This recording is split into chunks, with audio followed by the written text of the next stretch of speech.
before the hour, Fox News alert now. There's a commission at the UN filing a report accusing Israel of being an apartheid state, saying the Jewish state participates in systemic racial oppression of Palestinians. Now, the brand new UN ambassador, Nikki Haley, reacting to that just a few moments ago here on America's Newsroom. The UN has been Israel bashing for decades, and what we are trying to do is make sure they understand there's a new administration in town. We're not going to put up with it. We're going to have the backs of Israel every time they do this. This was a guy who's been known to be against Israel, and to come out with a report like that was ridiculous, and it was just irresponsible. Well, let's bring in Mike Huckabee, former Arkansas governor and Fox News contributor, and a friend of Israel, making many trips there over his time. And Governor, good morning to you. Not a lot of friends at the UN on this. I want to make it clear, though, this was not endorsed by the Secretary General. It was a commission that was led by Arab states. What about it, Governor? Well, it wasn't endorsed by the Secretary General, but he should have been stronger in condemning it. And I'm going to tell you something. It's time the U.S. quit funding this nonsense. That's what I think angers many of us. This is an anti-Semitic report. It really is something beyond the pale to say that Israel is an apartheid state. That's nonsense. I've been going there since 1973. And believe me, I think I've probably got a better handle on it than some of these goons who write this nonsense. If you want to know what's a threat to the Palestinian people, it's the BDS movement, the boycott, divestiture, and sanction movement that has put many a Palestinian out of a job, jobs for which they were paid 4 times what they would have made if they'd had any job in the Palestinian Authority. That's what's really oppressive. And the way in which the corruption has happened under the PA, impoverishing a lot of Palestinians, that's what I'm willing and ready for the UN to start investigating. She pushed back hard on that, as you heard from that, and it was even more of a comment 30 minutes ago in total. So, she's going to fight hard at the UN, and she made that clear to us. Another topic here. Later in 2017, researchers at Newcastle University in England will be the first to carry out a fertilization technique called mitochondrial replacement therapy, or MRT for short. In basic terms, MRT combines the genetic material of 3 people into a single embryo, technically leading to a child with 3 biological parents. MRT is designed to replace faulty genes with healthy ones, so this development could be the key to reducing things like dementia, loss of muscle coordination, and sensory issues. Secretary of State Rex Tillerson said that the U.S.'s policy of strategic patience with Pyongyang is over, signaling the country would take military action against North Korea if provoked. Speaking in Seoul, South Korea on Friday, March 17th, Tillerson ruled out the possibility of diplomatic talks and stressed that although the U.S. does not want military conflict, any actions that threaten the U.S. or its allies would be met with an, quote, appropriate response. Tillerson also said that, quote, the policy of strategic patience has ended, referring to the Obama administration's policy of trying to wait North Korea out, hoping that sanctions would prove so crippling that Pyongyang would have to return to denuclearization negotiations. Tillerson arrived in Seoul just a week after North Korea test-fired 4 ballistic missiles into the Sea of Japan, a move seen as clear provocation of Japan and South Korea. For Newsbeat Social from Washington, D.C., I'm Caitlin Mangum. According to a recent poll, the majority of people in France are pessimistic about the nation's security situation, with 6 in 10 saying they no longer feel safe anywhere. Breitbart.com reports the survey found 93% of French believe the threat of more terror attacks is high, and 71% feel the security situation in France has gotten worse over the last 5 years. A national state of emergency has been in force in France since Paris suffered one of the worst terror attacks in recent European history in November 2015. That's when 130 people were killed in a series of bombings and shootings across the city. And in June the following year, a Tunisian migrant deliberately drove a 19-ton cargo truck into crowds celebrating Bastille Day in Nice. 86 people were killed in the attack. On Friday, the Philippines claimed it would strengthen military facilities on islands and shoals in the disputed South China Sea and announced initial plans to construct a new port and pave an existing rough airstrip.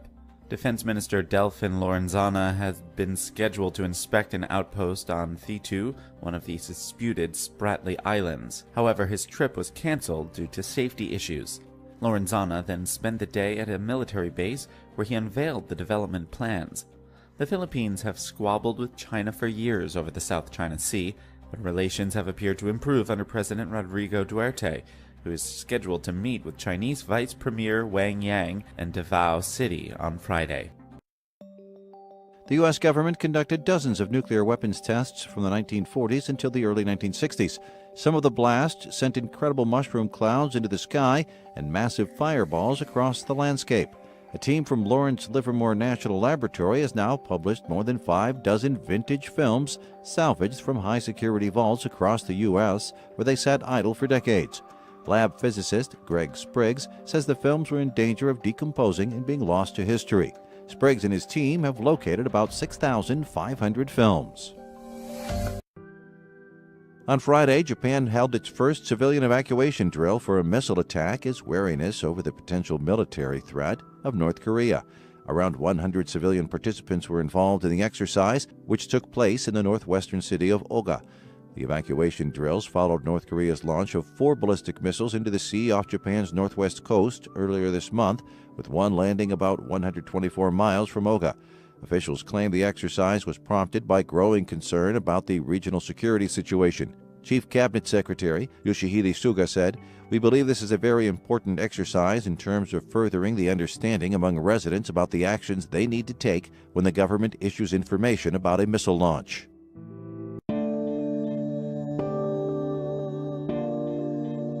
A Maryland high school girl was banned from playing in her team's regional final basketball game because she wears a hijab. Janan Hayes, a junior at Oxon Hill High School, played in the varsity team's preceding 24 games and 2 postseason games with no incident. As part of her Muslim faith, Hayes wears a hijab every day, including while playing basketball. But before her regional final contest, a referee informed her coach that Hayes was not allowed to play in the game if she wore her hijab. Sitting on the bench during the game, Hayes assumed her coach simply forgot to put her in the game. It was after the game when she learned of the real reason. "Once I found out, I had mixed emotions," said Hayes. Anger, sadness, and disappointment, she described. Although rarely enforced, Hayes' hijab does violate high school sports rules.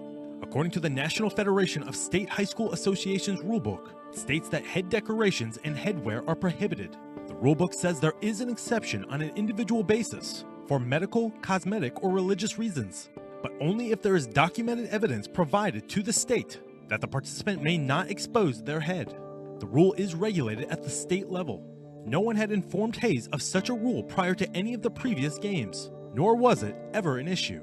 "I felt discriminated against, and I didn't feel good at all," Hayes said. "If it was some reason like my shirt wasn't the right color or whatever, then I'd be like, okay. But because of my religion, it took it to a whole different level, and I just felt that it was not right at all." In the wake of the referee's decision, the high school sports ruling body says Hayes should have played. "There should have been no denial of participation," spokesman Bill Reinhardt said. "We are committed to working with the school and the family to ensure this does not happen again." For Fox News, I'm Rob Demetrius. Secretary of State Rex Tillerson said a U.S. policy of strategic patience with North Korea has ended. He added that military action would be on the table if North Korea elevated the threat level. Tillerson started his first Asian visit as Secretary of State in Japan and will travel to China on Saturday. His main focus is to find a new approach on North Korea after what he described as 2 decades of failed efforts to denuclearize the insular nation. Tillerson also called on China to implement sanctions against North Korea. Saudi Arabia's King Salman has canceled his trip to the Maldives. The king originally planned to arrive March 18th, but Saudi Arabia's foreign minister has said the trip will be rescheduled. The Maldives was to be the next stop on Salman's Asia tour, in which he visited Malaysia, Indonesia, China, and Japan. The Maldives government cites a swine flu outbreak as the reason for the cancellation. Dozens of people have contracted the virus, and 2 have died since January. Additionally, the main Maldivian opposition party has objected to the king's visit. It accuses the Maldivian president of planning to sell off the Fa'afu Atoll region to a Saudi prince. The administration rejects this claim and says the Saudis are planning a multi-billion-dollar investment project to focus on tourism and development. The Financial Times reports that opposition politicians are worried residents will be displaced by the development, and protests have taken place. For Newsbeat Social, I'm Matt Paul. Australian Foreign Minister Julie Bishop called for the establishment of a code of conduct in the South China Sea on March 16th. Bishop was speaking at a forum as part of her visit to the Philippines. She urged the 10-member Association of Southeast Asian Nations, or ASEAN, and China to write a code of conduct instead of just a framework and implement it immediately. Regarding activities in the South China Sea, Bishop said, quote, Australia opposes the scale of reclamation and reconstruction that has occurred. She went on to say Australia doesn't support militarization by any party because it would, quote, raise the prospect of conflict. Bishop proposed the code of conduct should be based on recommendations made last year by the Hague-based arbitration tribunal. In a separate press conference, the Philippines' acting foreign secretary said ASEAN member states and China were moving forward on drafting a framework for the code. For Newsbeat Social, I'm Mila Iuni. Drastic swings in temperatures are taking a toll on crops in the southeast. With a warmer than usual February and a cold front in March, farmer Drew Eccles says plants are taking a beating, and farmers are scrambling to keep produce from freezing to death. According to Georgia's Agriculture Commissioner Gary Black, the state is losing hundreds of millions of dollars in agriculture due to the wild weather. Devin Gutierrez is a transgender straight man. Growing up, he was stuck in a woman's body. Slowly, he transitioned and came out as a lesbian. Then at the age of 30 years old, he started taking testosterone, and his life changed for the better. Gutierrez says one of the most difficult experiences he's had to deal with as a transgender man is dating, especially since he hasn't gotten bottom surgery yet. Luckily, Gutierrez recently went on a date with a woman named R.E.D., who does not have a defined sexuality. Gutierrez is hopeful that dating will get easier for the transgender community. He states, "We're not the bad guys, we're simply humans." In Italy on Thursday, a group of tourists and a BBC camera crew made a dramatic escape after Europe's tallest active volcano, Mount Etna, erupted. According to news agency ANSA, 10 people were injured, none seriously, when steam and boiling hot rocks rained down around them as they sprinted to a nearby rescue vehicle. The group had made the ascent to take a closer look at the ongoing volcanic activity, as the volcano on the island of Sicily had been particularly active in recent weeks. The so-called eruption was caused by flowing lava coming into contact with snow, which occurred at an altitude of around 2,900 meters in a crater on the southeast side of the peak, causing blistering hot rocks and steam to be thrown violently into the air. On Wednesday, a dramatic moment captured on video highlighted the extent of the dangerous flooding ravaging Peru. In the video, 32-year-old Evangelina Chamorro Diaz is seen emerging from an avalanche of mud and debris just outside Lima, Peru. According to officials, 62 people have been killed and over 12,000 homes have been destroyed by unusually heavy rains since the beginning of 2017. The continuous onslaught of rain has caused mudslides, like the one Diaz was seen pulling herself from, in the capital city of Lima, where 10 million people live. Authorities said on Thursday the rains are expected to continue for another 2 weeks. Peruvian President Pedro Pablo Kuczynski said that authorities are prepared to provide shelter and relief to those left homeless. A former sheriff of Los Angeles County has been found guilty of corruption. Lee Baca was found guilty on all counts in a federal trial that included charges of obstructing an investigation into alleged abuses at county jails. The 74-year-old received the guilty verdict after 2 days of deliberation by the jury. During the trial, Baca maintained his innocence, claiming he was unaware of the actions carried out by others in the department he oversaw. A total of 10 individuals, including his former second-in-command and other deputies, also pleaded guilty or were convicted of crimes related to obstruction. Flooding continues to take lives in Peru. Heavy rain caused by warming surface waters of the Pacific has worsened flooding in the country, killing more than a dozen in recent days. Peruvian authorities said March 15th at least 62 have been killed since the start of seasonal rains this year. Heavy rains have destroyed 12,000 homes so far in 2017, according to NBC. The rains caused mudslides and flooding and are expected to continue for another 2 weeks. The extreme weather comes after wildfires burned parts of Peru last fall during a period of severe drought in the region. Peru's President Pedro Pablo Kuczynski Zelensky declared a state of emergency in the areas most affected by the flooding. According to UPI, he said the government was addressing the emergency and counseled people not to take risks, adding, quote, "This emergency will pass, but we must be prudent." For Newsbeat Social, I'm Camry Caldwell.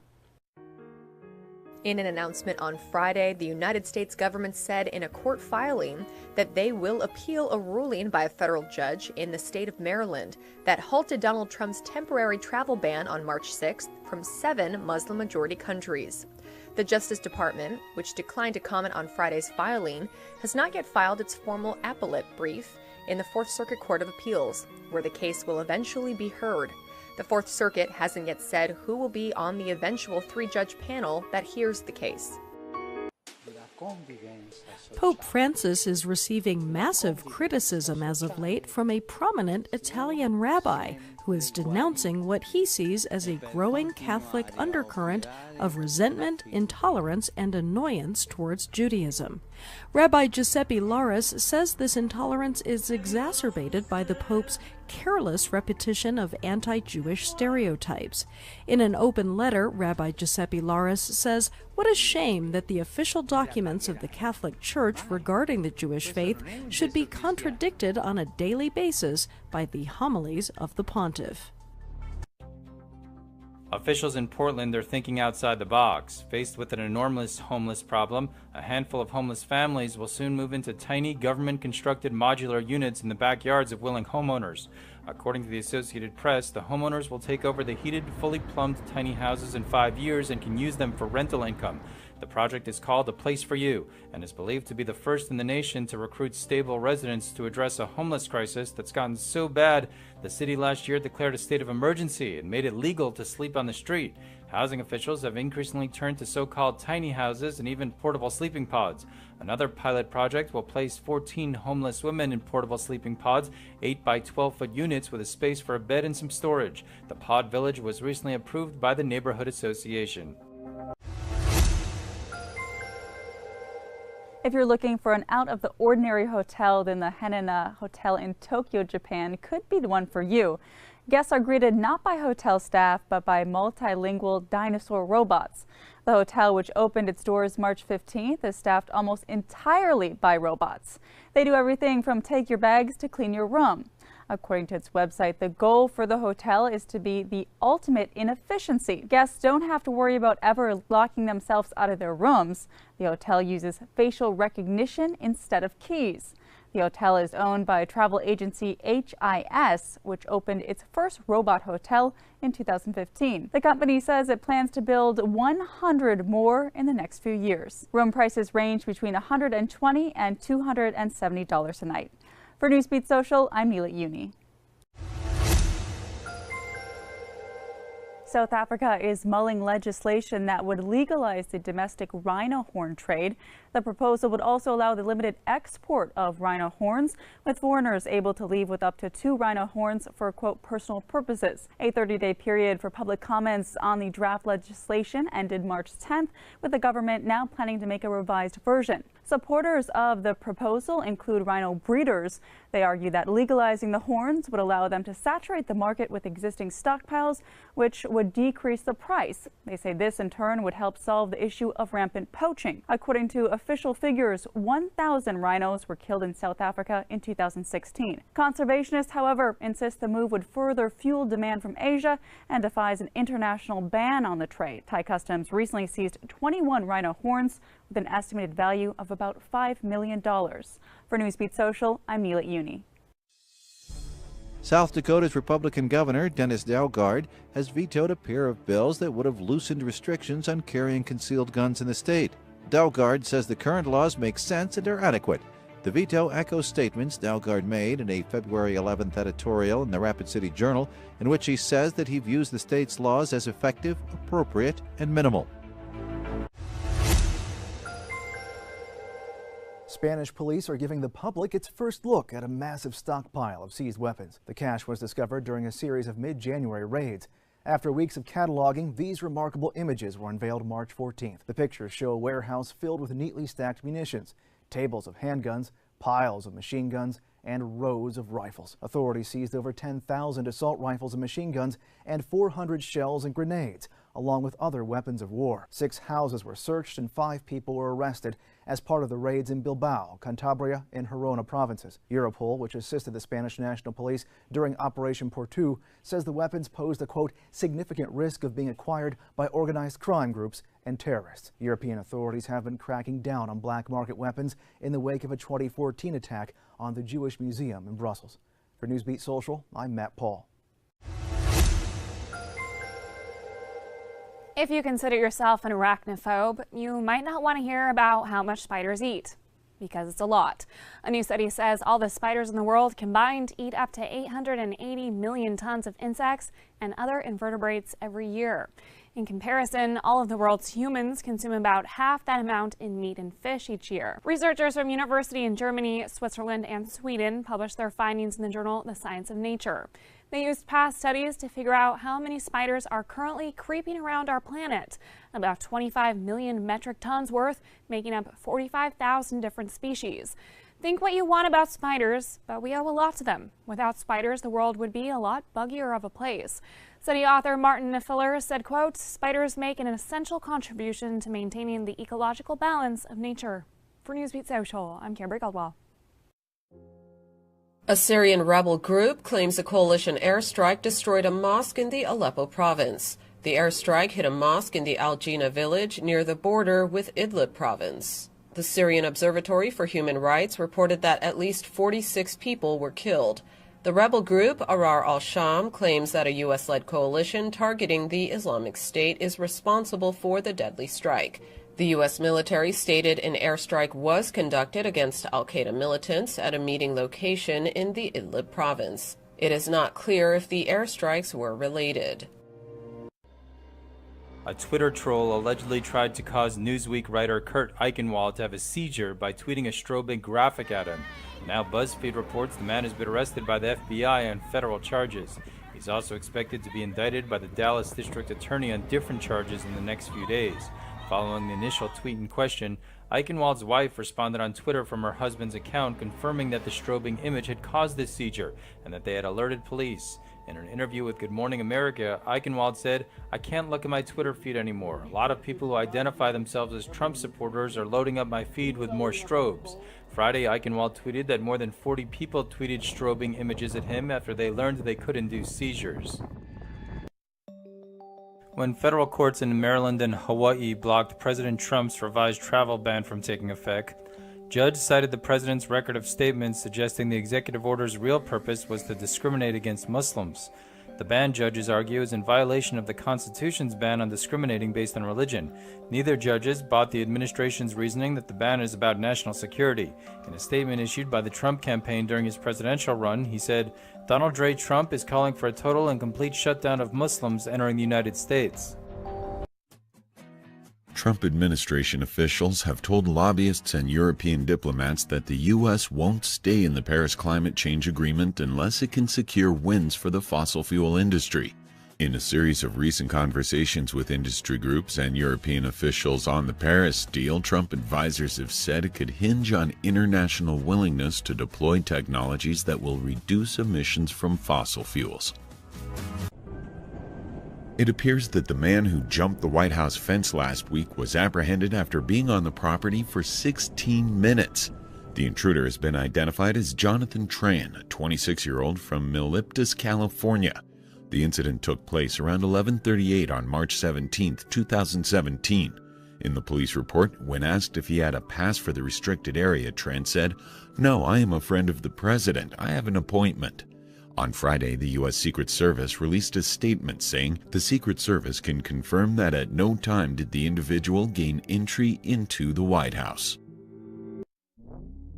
It looks like conservative commentator Rush Limbaugh is voicing his concern over the court's decision to not put into effect Donald Trump's travel ban. Limbaugh took to a site stating, "We are on the verge of a genuine constitutional crisis because of the Ninth Circuit Court of Appeals opening the door for this Hawaii Obama-appointed judge to deny Trump's travel ban the second time going. And I want to get into detail as to what this really means and what the left is really doing here." He goes on to further explain that he feels there is a silent coup that is taking place that he's sure has been strategized since before Trump was inaugurated.